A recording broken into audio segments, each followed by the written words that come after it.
Amidst brutal war against terrorism in the African continent, the United States government, under the leadership of Donald Trump, has declared war against some individuals in Africa. Speaking in a statement released by General James Acker, commander of the U.S. Air Force, Europe and Africa, said the U.S. will carry out airstrikes against terrorist targets across the African continent.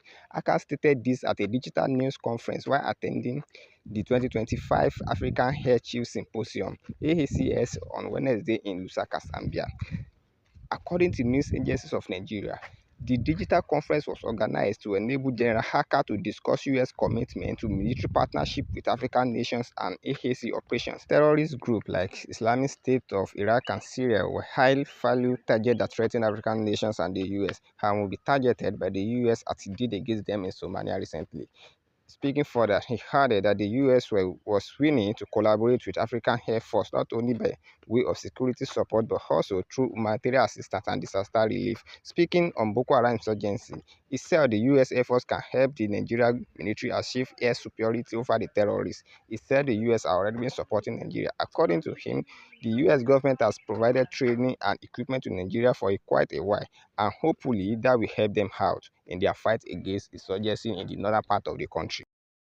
President Donald Trump's administration to intensify its fight against terrorism in Africa came a few days after United States Congressman Scott Perry accused the United States Agency for International Development of financing terror groups in Africa such as Boko Haram and many other similar terrorist organizations.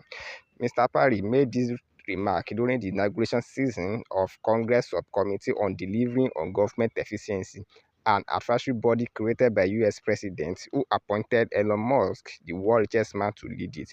The controversial advisory body was tasked to cut U.S. government spending, but has been accused of illegally interfering with or stopping the work of several government agencies.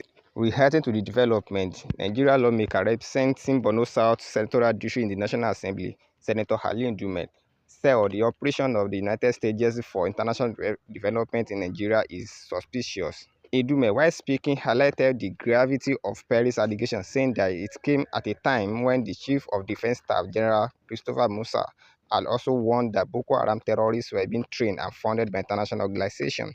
He said the operation of the U.S. agency should be thoroughly investigated.